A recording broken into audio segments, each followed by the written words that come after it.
네, 오늘부터 이제 다시 중보기도학교 마치고 우리가 하나님 나라 관점으로 성경 읽기 우리 다시 좀 시작을 하려고 합니다.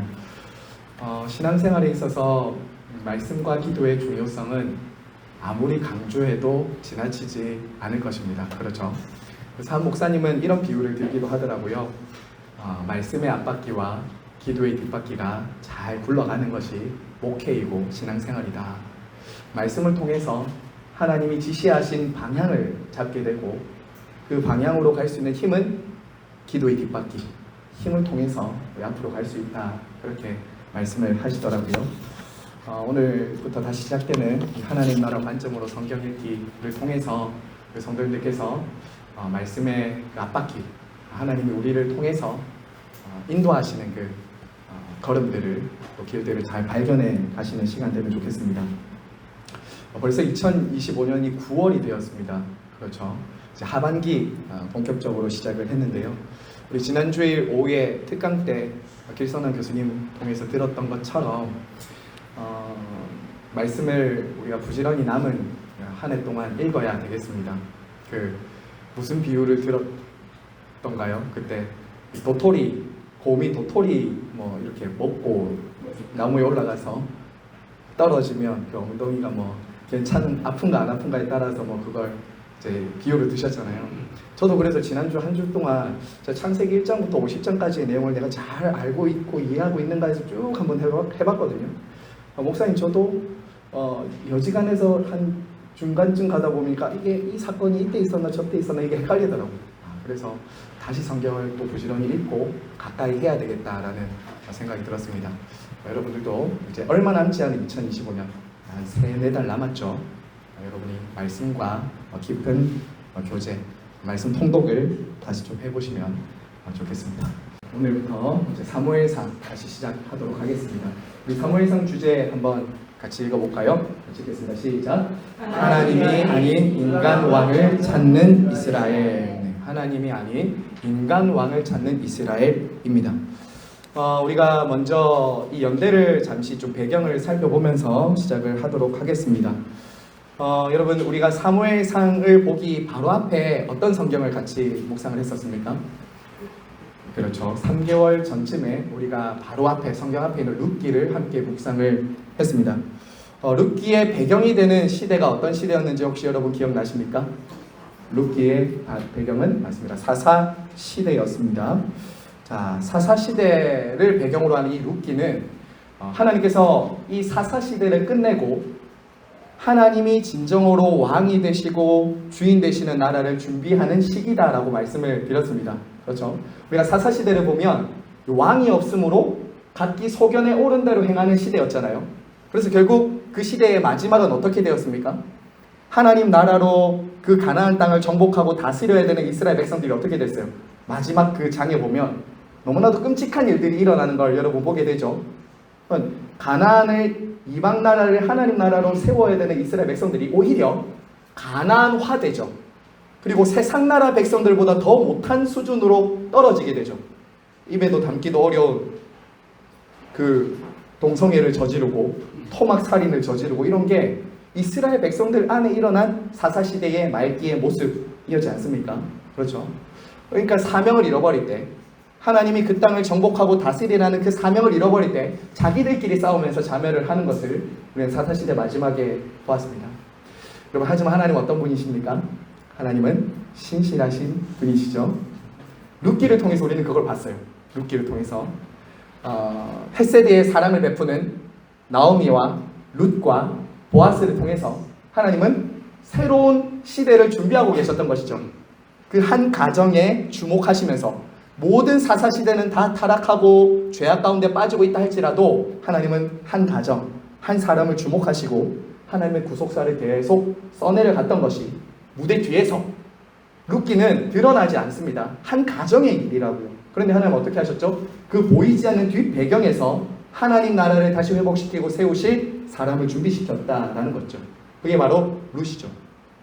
다윗을 통해 하나님 나라를 세우실 배경을 준비했다라는 말씀입니다. 잠깐 제가 헷갈려서 정정을 하고요. 자, 사무엘상 1장 보겠습니다. 1장 10절과 11절입니다.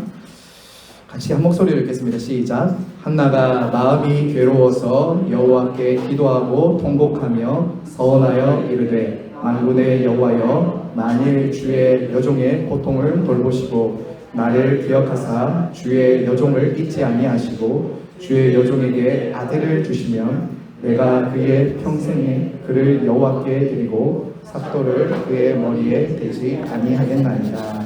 아멘. 네. 이 말씀을 중심으로 오늘 좀 보도록 할 텐데요.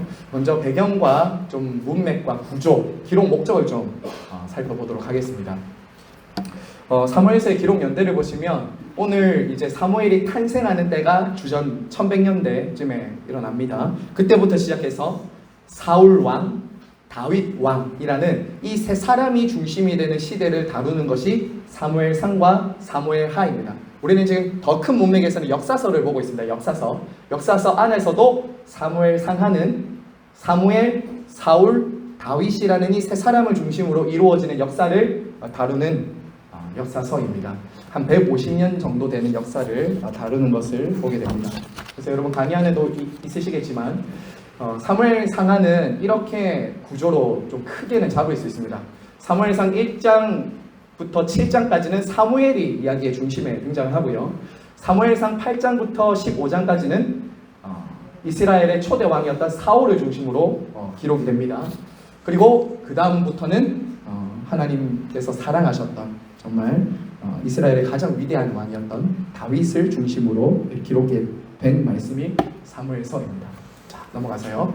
자, 사무엘상의 배경을 한번 보겠습니다. 배경. 자, 조금 전에 잠깐 살펴봤지만 사무엘상의 배경이 첫 번째는 이것입니다. 우리 같이 한번 읽어볼까요? 시작. 사사시대를 마치고 왕정시대로 진입한다. 자, 이게 참 중요합니다.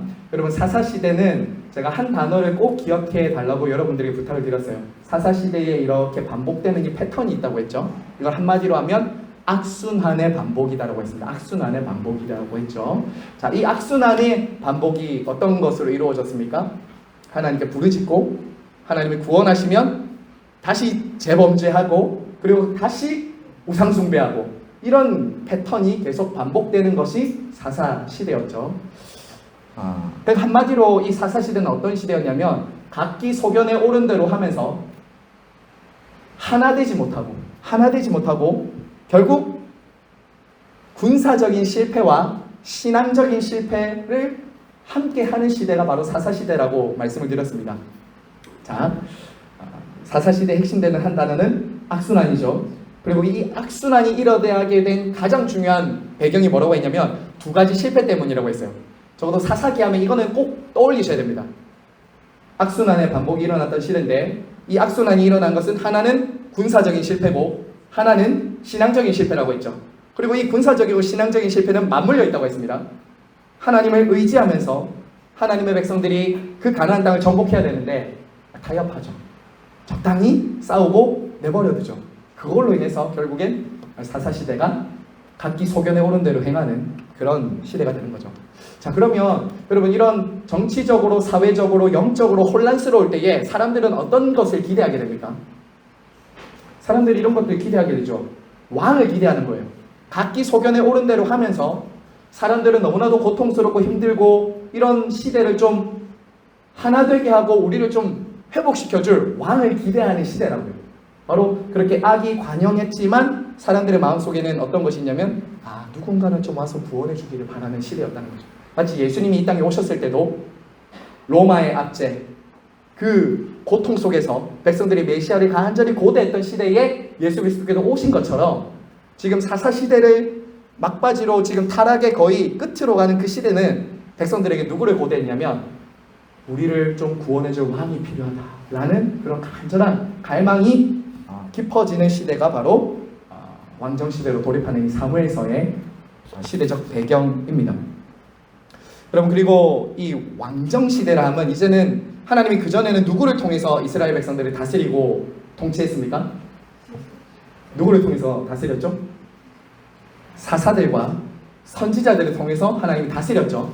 그렇죠. 하나님은 자기 백성들에게 간접적으로 사사나 선지자들을 보내서 이스라엘을 다스렸습니다. 그런데 이제 왕정으로 들어갔다는 것은 무엇을 가르쳐주죠? 왕을 통해서 직접적으로 이스라엘 백성들을 다스리겠다라는 것을 보여주는 거죠. 자, 그래서 이 왕이라고 할 때 이 왕은 하나님의 대리 통치자입니다. 왕이신 하나님의 명령을 잘 듣고 순종하는 종으로서의 왕이에요. 이걸 나중에 저희가 오늘 결말에서는 그리스도께서 이것을 이루신 것을 보게 될 텐데요. 결국 하나님이 이스라엘 백성들에게 준 왕은 뭐냐? 세상 왕처럼 군림하고 억압하고 강제하는 왕이 아니라 종으로서 섬겨서 하나님 나라를 보여주는 왕을 하나님은 이스라엘에게 주시기를 원하셨다고요.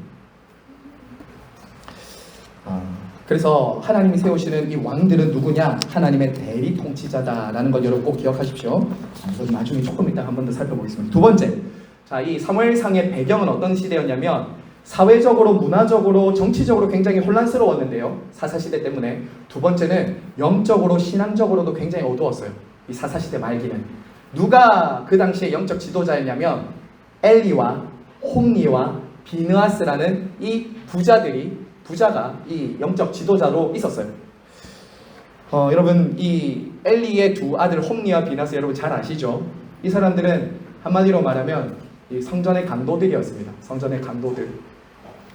자기들이 이제 백성들이 가지고 오는 그 재물을 가지고 갈고리를 가지고 자기들이 찔러서 제일 좋은 것을 먼저 취했던 그런 악한 제사장들이었고요. 그리고 나중에는 그 성전을 섬기는 여인들과 그런 잘못된 관계에 빠지기도 하고요. 그만큼 변질되고 타락했던 그 영적으로 캄캄했던 시대였어요. 그러니까 엘리가 아버지로서 그 자녀들을 잘 양육하고 가르쳐야 되는데 엘리는 또 어떻게 됐습니까? 성경에 보면 비둔했다라고 되어 있습니다. 의자에 앉아 있었는데 비둔했어요. 그것은 단순히 살쪘다는 것이 아니라 영적으로 깨어있지 못한, 둔해 있는, 자녀들 자기 가정 하나 잘 다스리지 못하는 그런 영적으로 어둡고 깨어있지 못한 엘리의 가정이었다. 여러분 한마디로 엘리와 홈리와 비느하스도 그 사사시대의 영향을 받고 있었던 거예요. 그 사사시대에 각기 소견에 옳은 대로 제사장 직분을 감당하고 있는 거예요. 하나님 말씀대로 율법대로 가르치는 것이 아니라 원하는 대로 갈고리를 찍어서 먹죠. 해서는 안 될 관계를 맺고 있죠. 이런 게 다 뭐냐? 사사시대의 영향을 이 엘리와 그 가족들도 받고 있는 거예요. 제사장 직분을 마음대로 행하는 것이죠.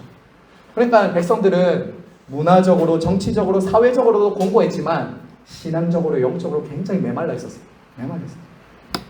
자, 마지막 세 번째는 사무엘상의 오늘 이제 배경을 1장을 통해서 보겠지만 이때가 바로 이러한 영적으로 캄캄했던 시대, 그리고 정치적으로 어두웠던 시대를 마무리하는 사무엘이 태어나는 시대입니다. 사무엘은 왕은 아니었습니다. 주로 사무엘을 가리켜서 이렇게 말하죠. 마지막 사사다라고 말하죠. 사무엘을 통해서 하나님은 그 당시에 하나님의 백성들에게 말씀도 선포하셨고요. 제사도 드리게 하셨고요. 그리고 왕과 제사장과 선지자가 하는 모든 일을 하나님은 이 사무엘을 통해서 계속 이루어 가셨던 것을 보게 됩니다. 누가 세워지기 전까지요? 사울이 세워지기 전까지 그렇게 하나님은 하시는 거죠. 자, 그러면 넘어가세요. 기록 목적 보겠습니다. 오늘 기록 목적을 보는 중요한 이유는 이것입니다. 우리가 지난주에도 길성남 교수님 그런 말씀 하셨잖아요. 성경을 읽을 때 하나님 중심으로 읽는 것, 저자의 의도를 파악하면서 읽는 게 굉장히 중요하거든요. 그래서 한 절에 우리가 은혜를 받을 수도 있지만 이 시대적인 배경이 어떤 상황이었고 또 왜 하나님이 이 기록을 이스라엘 백성들에게 주고 있는지. 그럼 사무엘상의 원독자는 누구인지 아십니까? 원독자. 처음 이 성경을 받는 원독자는 왕정시대 후기의 이스라엘 백성들이에요. 왕정시대 후기 이스라엘 백성들. 그러니까 그 왕정시대의 후기라 하면 이제 유다와 이스라엘이 많이 기울어가던 시대였어요. 그때 이스라엘 백성들이 어떤 생각과 질문을 많이 했을까요? 도대체 진짜 왕은 어떤 왕인가? 하나님이 세우실 왕은 어떤 왕이야? 라고 할 때 사무엘서는 무엇을 보여주냐?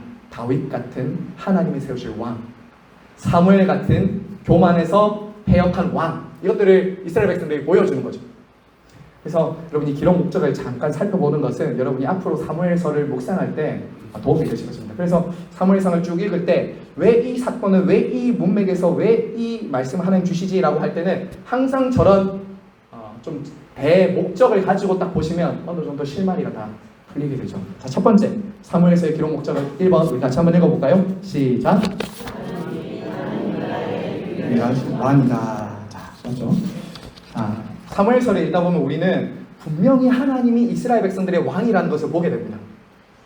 사울도 아니고 다윗도 아니고 하나님이 왕으로 세우신 그들을 통해서 이스라엘을 다스린다는 것을 보게 됩니다. 사람들은 인간 왕을 주목하지만 하나님은 결코 당신의 자리를 사람에게 내어주지 않으세요. 하나님은 항상 왕을 세울 때도 당신을 통치와 말씀을 잘 순종하는, 아까 말씀드렸죠? 종으로서의 왕을 세우십니다. 종으로서의 왕. 이게 너무나도 중요합니다. 그래서 이스라엘 백성들의 왕은 항상 어떤 마음을 가지고 있어야 되냐면, 나는 왕이 아니라 하나님의 종이다. 이게 있어요. 나는 왕이지만, 직분은 내가 왕이지만 나는 하나님 앞에 항상 종이다. 그래서 나의 다스림과 나의 통치를 통해서 누구를 드러내야 되냐면 왕이신 하나님을 드러내야 되는 거예요. 하나님이 지금 우리를 다스리고 계시구나를 눈에 보이는 백성 왕은 보여줘야 했던 것이죠. 그래서 제가 아까 말씀드린 이 중요한 단어는 대리통치자예요. 대리통치자. 아마 창세기 하나님 나라 관점으로 읽을 때 여러분 기억하실지 모르겠는데, 대리통치자에서 대리자를 빼는 것이 죄라고 제가 말씀드렸잖아요. 그냥 통치자가 되고 싶은 거, 그냥 주인이 되고 싶은 거, 그냥 내가 왕이 되고 싶은 것이 아담과 하와가 지었던 죄고, 그 모든 것이 이스라엘 백성들의 왕 안에도 자리 잡고 있고 저와 여러분 안에도 자리 잡고 있는 죄의 본성이 바로 그 스스로 왕이 되고자 하는 마음에 있습니다. 성경은 성도들을 가리켜서 이렇게 말하죠. 왕같은 제사장이다. 왕같은 제사장. 저와 여러분의 일터, 가정, 교회, 여러분 자신은 궁극적으로 누구를 보여주도록 하나님이 여러분을 구원하시고 이곳으로 부르셨냐면, 하나님이 나의 왕이십니다. 하나님이 나의 주인이십니다를 보여주는 것이 저와 여러분이 이 땅을 살아가는 종된 삶이죠. 그것이 그리고 가장 행복하고 하나님 원하셨던 삶인 거예요. 그래서 저와 여러분은 항상 내 생각, 내 뜻, 내 욕심이 아니라 철저하게 하나님의 다스리심을 받고 있는지 늘 점검하셔야 되죠. 그것은 말씀이죠. 그리고 그것은 기도죠.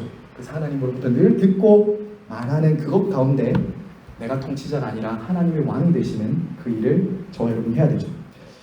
저도 목사이고 아빠이지만 이 대리자를 빼고 제가 스스로 앞서 나가려고 할 때 참 얼마나 많은지 몰라요. 대리자를 빼고 그러면 우리 모두가 하나님의 통치와 하나님 나라를 경험할 수가 없는 것입니다. 자, 두 번째 한번 보겠습니다. 두 번째는요.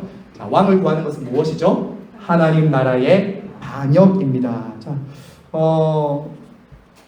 왕을 구하는 것이 반역이다라고 지금 말씀을 드리는데요. 자, 여러분 사무엘상 8장에 보시면, 지금 안 읽으셔도 됩니다. 조금 이따가 볼 텐데요. 사무엘상 8장에 보면 이스라엘 백성들이 왕을 구합니다. 하나님께 먼저 왕을 구해요. 자, 그러면 좀 이상하죠?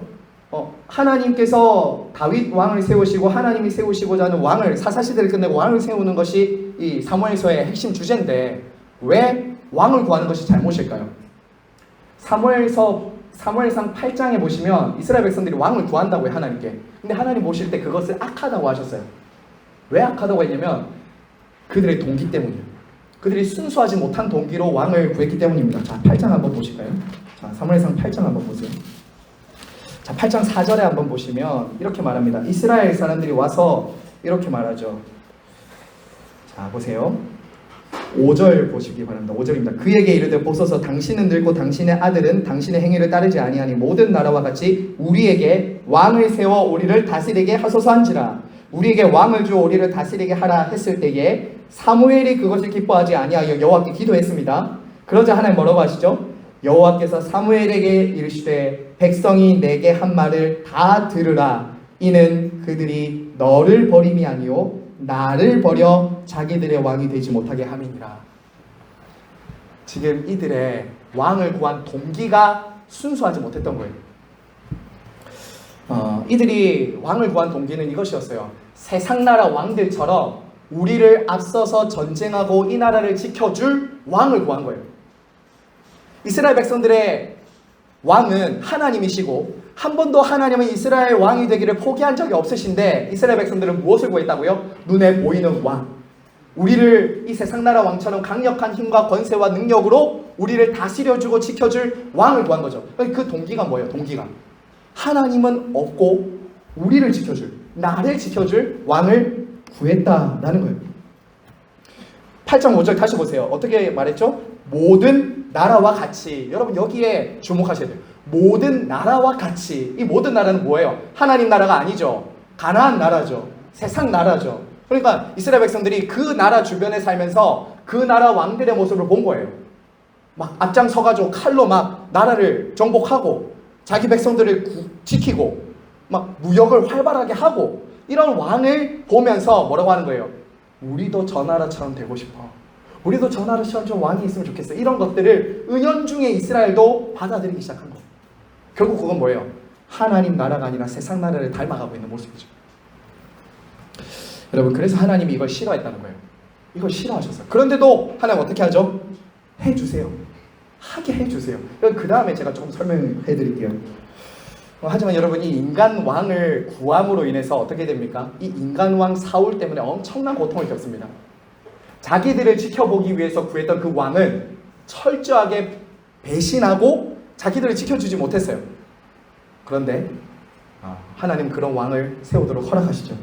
그게 세 번째입니다. 자, 세 번째 한번 볼까요? 백성들을 위해 왕을 허락하시는 하나님. 자, 여러분 이것에 대해서 좀 어떻게 생각하세요? 분명히 잘못된 거를 자식이 구하잖아요. 그러면 안 줘야 되잖아요. 그렇죠. 하나님 분명히 다 알고 계셨을 거거든요.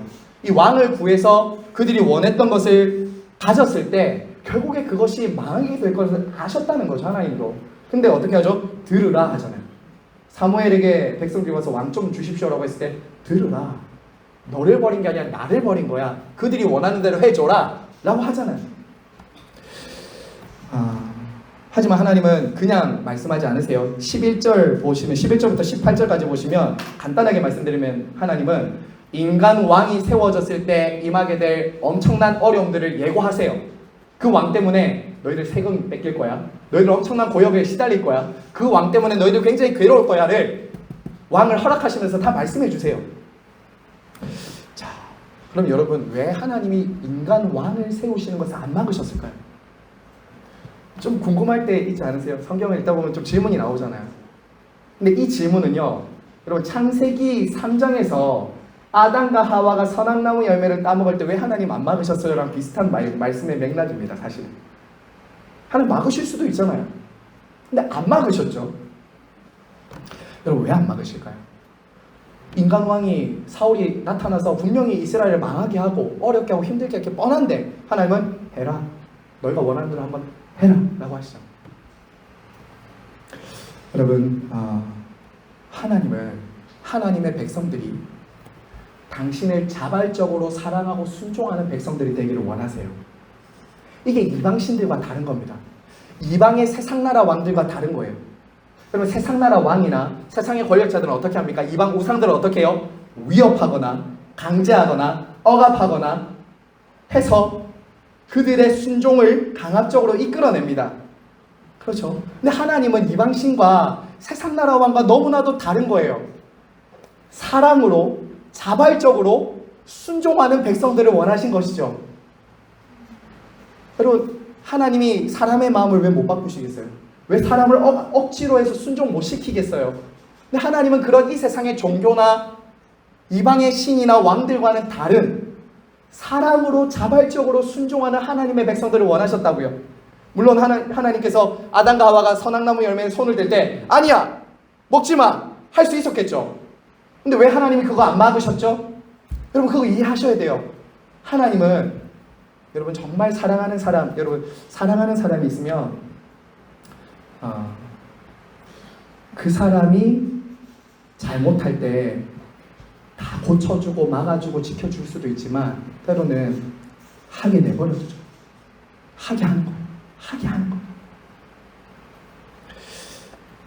억지로 통제하고 강압적으로 다스리면서 그의 순종을 이끌어내는 방식이 아니라 그가 잘못된 선택과 잘못된 순간들을 경험하면서 정말 하나님이 나의 유일한 신랑이고 나의 왕이고 나의 주인이라는 것을 스스로 인정하도록 스스로 그분의 사랑 안으로 들어오도록 하나님 그렇게 우리를 끌어가신다는 거예요.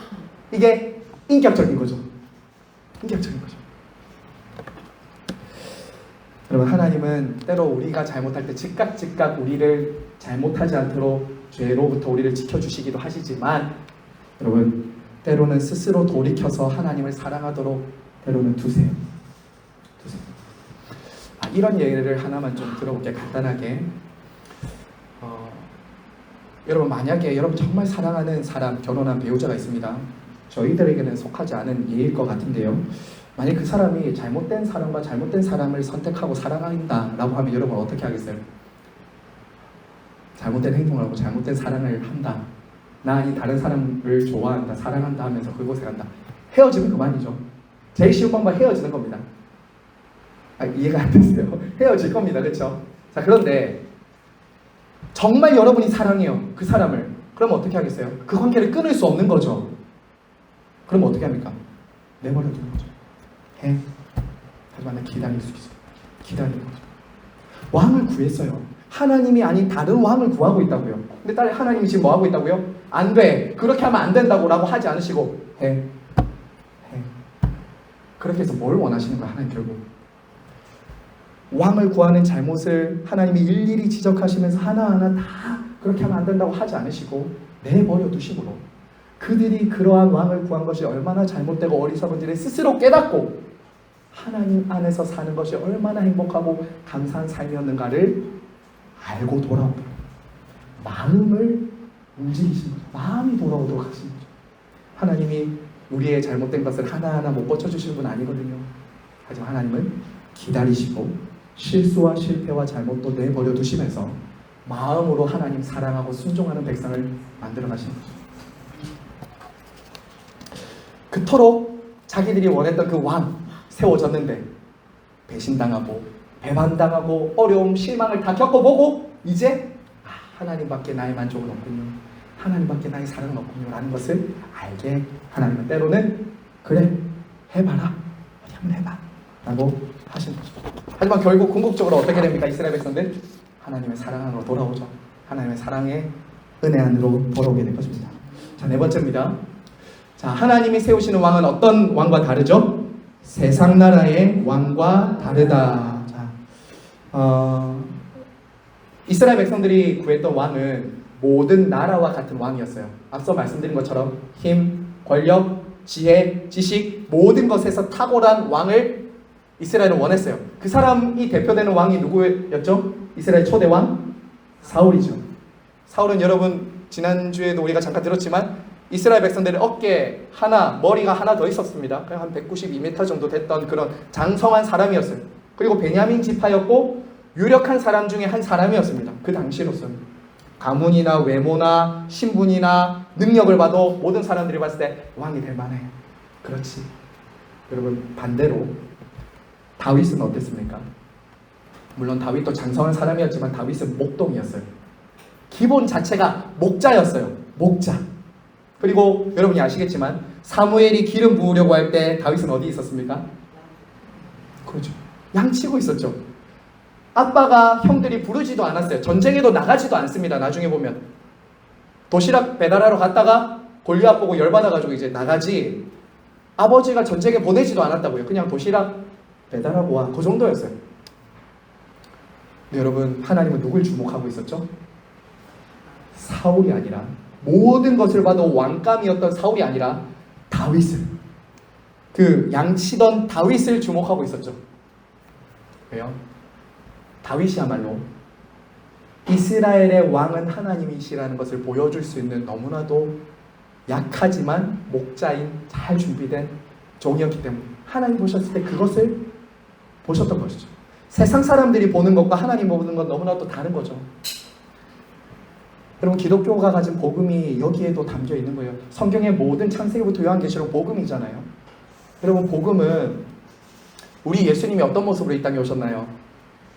흠모할 만한 것이 없다 했잖아요. 연한 순과 같다고 했잖아요. 우리 예수님이 왕처럼 말 타고 오시지 않으셨어요. 칼 차고 오지 않으셨어요. 슈퍼맨이 아니셨어요.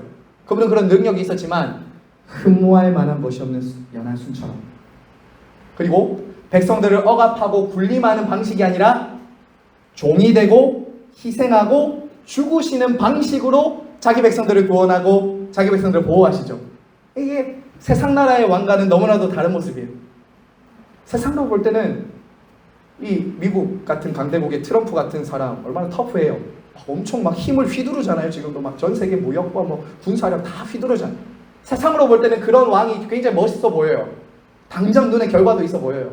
그런데 하나님이 세우시는 왕은 아까 말씀드렸잖아요. 사람의 마음을 변화시키고 사람을 구원하는 왕이에요. 그렇기 때문에 강한 왕이 아니라 약하지만 하나님을 드러내는 왕을 하나님은 준비하시고 세우시기를 원하셨던 것이죠. 그래서 우리는 이 사무엘서를 보면서도 하나님이 인간 왕을 세우실 때 어떤 기준으로 세우시는지 여러분 잘 보셔야 됩니다. 세상 나라 왕처럼 지혜와 지식과 학벌과 힘이 센 왕이 아니라 하나님이 약한 왕을 들어서 강하게 하시는 것을 우리는 보게 되는 것이죠. 자, 그래서 여러분 이 사무엘서를 읽으시면서 우리가 한 가지 굉장히 중요한 공식 하나를 여러분 잊지 마십시오. 우리가 성경을 통해서도 잘 아는 공식입니다. 하나님은 겸손한 자에게 은혜를 베푸시고 교만한 자를 대적하십니다. 다시 한 번 더 말씀드릴게요. 하나님은 교만한 자를 대적하시고 겸손한 자에게 은혜를 베푸십니다. 이게 사무엘서 전반적으로 다 흐릅니다. 사울은 교만해서 패망합니다. 하지만 다윗은 끝까지 하나님 앞에 겸손함으로 하나님 나라의 왕으로서 잘 준비되고 쓰임받는 거예요. 여러분 이거 꼭 기억하세요. 하나님은 교만한 자를 결코 기뻐하지 않으십니다. 하나님 겸손한 사람을 원하십니다. 자, 우리 5번 해볼까요? 5번. 하나님 나라의 진정한 왕인 메시아를 고대하게 합니다. 자, 여러분 우리 사무엘서를 보면 아시겠지만 아까 세 사람을 중심으로 이야기가 이루어진다고 했죠. 이 세 사람이 사무엘, 사울, 다윗. 자, 그런데 이 사무엘, 사울, 다윗도 완전한 사람은 아니었어요. 그렇죠. 사무엘도 이 8장에 보면 아들들, 자식들 교육 못 시켰어요. 그래서 백성들을 실망시켰다고요. 사울은 말할 것도 없죠. 그런데 다윗은 또 어떻습니까? 다윗도 하나님이 정말 사랑하시는 성군이었는데 어떻게 되죠? 나중엔 죄짓잖아요. 그러면 이스라엘 백성들이 이제 질문이 나오는 거예요. 도대체 진정한 왕은 누군가? 바로 사무엘서도 누구를 가리키는 겁니까? 진정한 왕인 메시아를 고대하게 만드는 거죠. 열왕기상도 그런 거예요. 왕들이 막 세워지는데 다 우리를 지켜주고 도와줄 왕이 세워진 줄 알았는데 실망시키는 거예요. 우상숭배하는 거예요. 더 앉아서 죄 짓는 거예요. 그러니까 사무엘서도 무엇을 가르쳐준다고요? 진정한 왕은 이 땅에 아니라 하나님이 보내주실 왕이 있다라는 것을 사무엘서를 통해 보게 됩니다. 마지막입니다. 신실하신 왕이신 하나님을 신뢰해라. 자, 여러분 결국엔 성경에 많은 얘기들이 참 역사들이 이루어지지만 제가 역사서는 딱 두 가지로 역사로 이루어진다고 했죠. 하나는 인간들의 죄와 실패와 불순종의 역사, 하나의 역사. 두 번째는 그럼에도 불구하고 자기 백성들을 구원하시고 지키시고 보존하시는 역사. 이 두 역사가 계속 반복된다고 했죠. 역사서에서는. 근데 결국엔 누구의 역사가 이기는가? 하나님의 구원 역사가. 신실하신 하나님의 구원 역사가 이긴다는 거예요. 다시 원독자들의 입장에서 여러분이 한번 생각해 보세요. 열왕기 시대의 막바지쯤에 이 사무엘서를 읽는 독자들이라고 여러분 생각해 보세요. 지금 북이스라엘이 멸망 가운데 빠지고 있습니다. 남유다도 지금 언제 위태위태해요. 자, 이럴 때 풍전등화와 같은 이 나라의 운명을 어떻게 우리가 역전할 수 있을까? 라고 했을 때 하나님이 약속하셨던 다윗과 그와 맺었던 그 언약, 다윗 언약을 통해서 영원히 내 나라를 장구하게 세울 것이라는 그 약속을 이룰 왕을 고대하게 되는 거죠. 하나님께서 우리 이 다윗의 별을 결코 꺼뜨리지 않는다고 약속했는데 그 왕은 언제 오실까? 그 왕은 누구일까? 라고 백성들에게 소망을 주었던 말씀이 바로 사무엘서다라는 것입니다. 자, 그래서 넘어가면서요. 이 표를 아마 보셨을 것입니다. 이 표를 보셨기 때문에 제가 간단하게 말씀드리면 하나님은 왕을 통해서 하나님이 궁극적으로 절대적인 우리 모든 온 세상과 온 나라와 우리 교회와 우리 가정의 왕이심의 통치자십니다. 그렇죠? 여러분 믿으시죠? 네, 여러분의 가정과 여러분의 일터와 우리 교회의 왕은 하나님이시죠? 네, 맞습니다. 그 하나님께서 누구를 세우시냐? 대리 통치자인 왕, 대리 통치자인 부모, 대리 통치자인 목사와 장로, 대리 통치자인 우리 직분자들을 세우신다고요, 교회에. 그러면 그 직분자들을 통해서 하나님이 하려고 하시는 일은 뭐냐? 이 땅을 사랑과 돌봄으로 하나님의 말씀과 지혜로 잘 다스려서 하나님 나라로 세우는 거예요. 저와 여러분은 그걸 위해서 지금 존재하고 있습니다. 그러면은 하나님 나라로 다스리면 어떻게 되죠? 하나님 나라의 영토는 복을 받고 우리와 함께하는 자녀들, 성도님들, 그리고 나의 일터는 복을 받게 되고 하나님께 순종하게 되죠. 나에게 순종하는 사람 말고요, 하나님께 순종하는 사람 만드는 거예요. 어떻게 해요? 제일 위에 보시면 사랑과 자발적인 순종. 이게 핵심이에요. 사랑과 자발적인 순종. 자, 넘어가겠습니다. 오늘은 제가 1장까지만 할 거예요. 네, 30분 전에는 마무리하겠습니다. 여러분 구조를 한번 보겠습니다. 자, 구조를 보시면 간단하게 이렇게 되어 있는데요. 1장부터 7장까지는 아까 말씀드린 대로 사무엘이 주인공이고요. 자, 엘리의 죽음과 사무엘의 탄생이 이 1장부터 7장의 핵심입니다. 자, 이때 여러분 엘리의 죽음을 우리가 무엇으로 볼 수 있냐면 바로 옛 시대의 종결, 옛 시대의 종말로 우리에게 보여주는 거죠. 엘리가 사사시대의 마지막 타락했던 영적 지도자의 모습을 보여준다면 그 지도자의 죽음은 뭘 보여주냐? 옛 시대, 옛 시대의 종말을 알리고요. 사무엘의 탄생은 뭘까요? 새 시대, 새 질서의 탄생을 알려주는 것이죠. 8장부터 시작되는 우리 사울의 모습은 백성들이 구했던 왕의 실패를 보여줍니다. 어떤 왕은 실패를 할 수밖에 없는가? 우리는 그 모습을 통해서 우리 자신의 모습, 실패의 모습을 반면교사 삼아야 할 것입니다. 그리고 사무엘상 16장부터 31장까지는 이제 목자 다윗이 나오죠. 아직 왕은 안 됩니다. 그런데 왕은 안 되지만 왕으로서 준비되고 훈련되는 다윗의 모습을 보여줍니다. 참 그 다윗의 모습이 정말 고통스럽죠.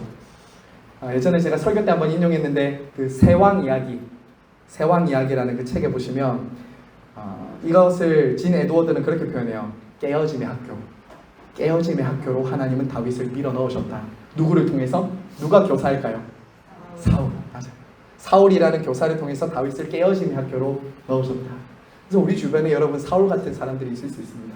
그럴 때는 저와 여러분을 하나님이 깨어짐의 학교로 보내셔서 진짜 제대로 된 왕이 되도록. 사울에게는 없는 것이 다윗에게 있어요. 사울에게 없는 것은 뭐냐면 훈련이 없죠. 고난이 없습니다. 그는 바로 왕이 돼요. 하지만 다윗은 어때요? 고난과 훈련과 연단의 과정을 통과하고 왕이 되죠. 그래야 그도 사울이 되지 않을 수 있으니까. 그래서 진 에드워드는 그렇게 말해요. 하나님은 다윗 속에 있었던 사울을 다루셨다. 이렇게도 표현하기도 합니다. 다윗 속에도 처음부터 다윗이 성군이 아니었어요. 그도 깨어짐의 학교에서 사울이라는 그 창 던지는 사람을 만나면서 그의 내면이 깨어졌다, 부서졌다, 온유해졌다. 이렇게 이제 진 에드워드는 말합니다. 그래서 목자로서의 다윗이 되는 거예요. 내가 왕이 아니라 철저하게 하나님이 왕임을 인정하는 다윗이 그때 16장부터 31장까지 빚어진다고요.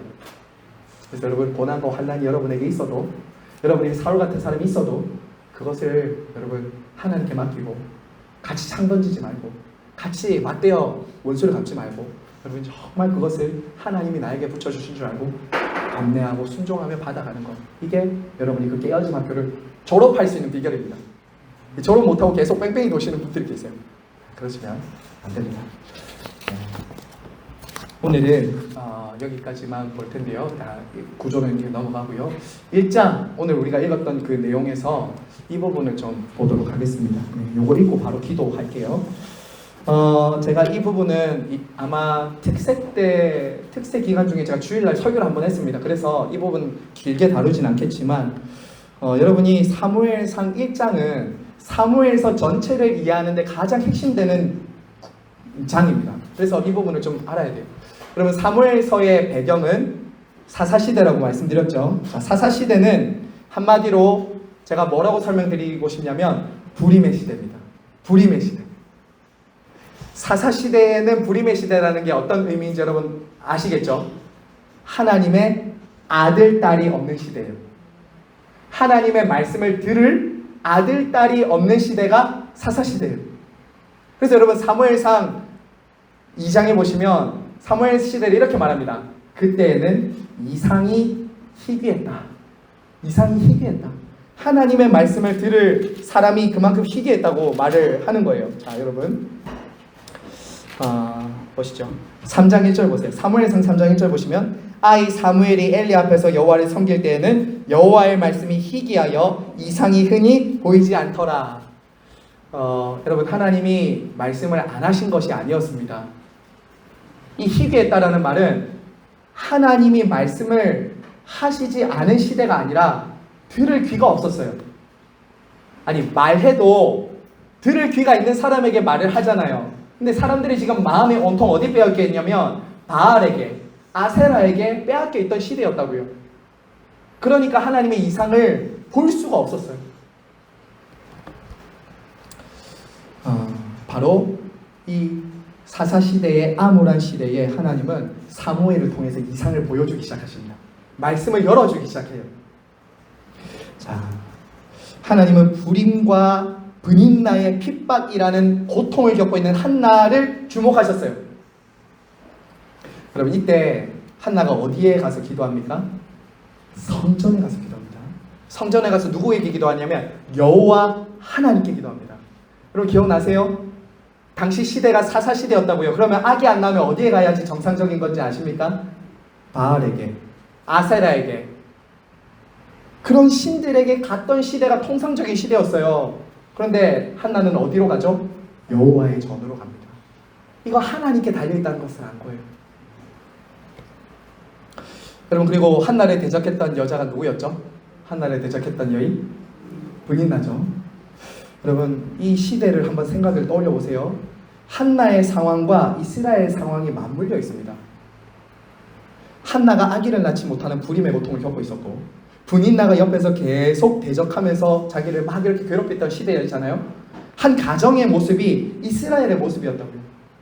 이스라엘이 하나님의 아들, 딸을 낳지 못하는 영적인 불임의 시대에서 그리고 그 주변 나라는 끊임없이 브닌나처럼 이스라엘을 공격하고 괴롭히고 있던 시대였다고요. 자 그러면 이때 누가 하나님을 찾고 의지하며 부르짖어야 되잖아요. 그게 한나였다. 그게 한나였어요. 그리고 한나는 자기 아들 한 명 없기 때문에 그 아들을 달라고 기도한 정도가 아니었어요. 여러분 그것을 우리가 성경에 어디서 보면 알 수 있습니까? 자 15절 보세요. 1장 15절. 오늘 이런 기도하면 좋겠습니다. 1장 15절을 보면 한나가 대답하여 이르되 내 주여 그렇지 아니하나이다. 나는 마음이 슬픈 여자라. 포도주나 독주를 마신 것이 아니요 여호와 앞에서 무엇을 통했다고 했죠? 내 심정을 통한 것이오니. 여러분 이게 기도입니다. 이게 한나가 드린 기도였다고요. 한나는 아들 없으니까 아들 주세요라는 그 정도의 기도가 아니라 기도하면서 하나님의 마음을 알게 된 거예요. 어떤 마음이요? 하나님께 아들, 딸을 드리지 않는 그 시대적인 아픔. 그래서 여러분 한나가 무엇을 기도하는지 아세요?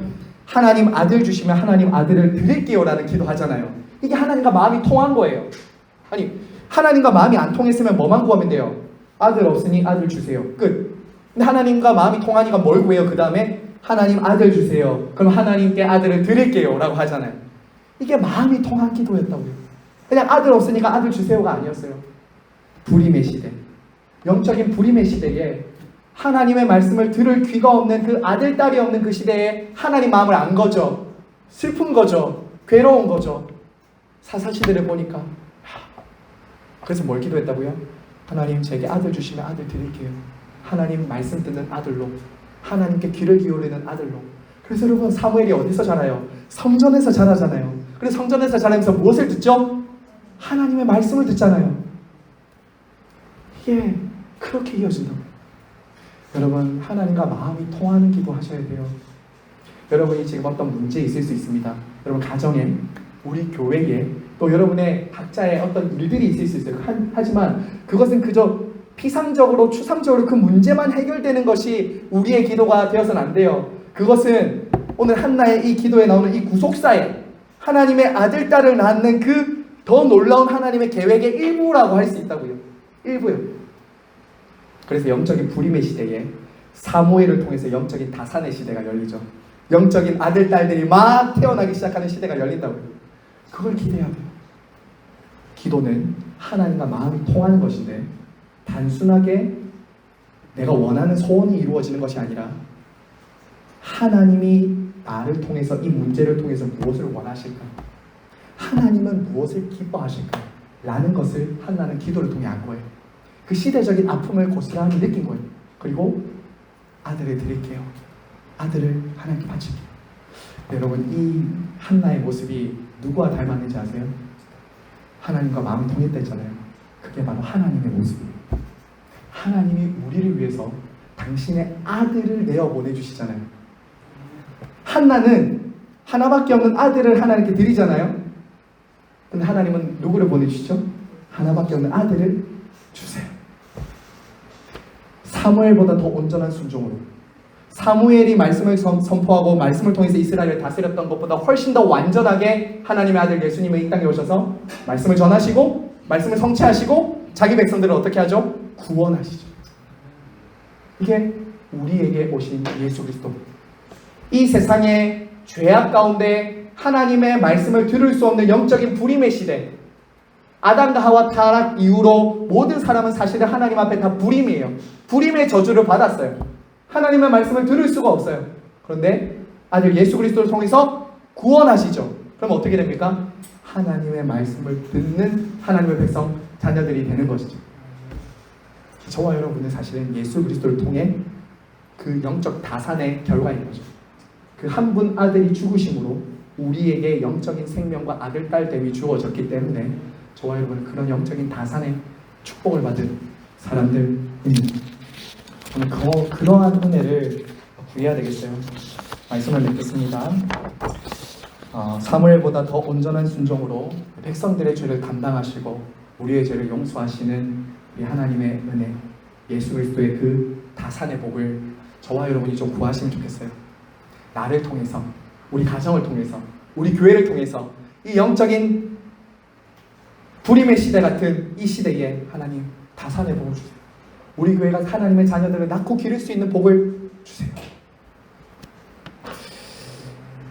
오늘 이 기도의 자리에서 우리 각자가 하나님 이것 주세요, 저것 주세요를 넘어서 하나님과 마음이 통해서 하나님이 원하시는 것을 구할 수 있는 저녁 되기를 간절히 바라고 소망합니다. 이 시간 함께 찬양하고 기도하겠습니다.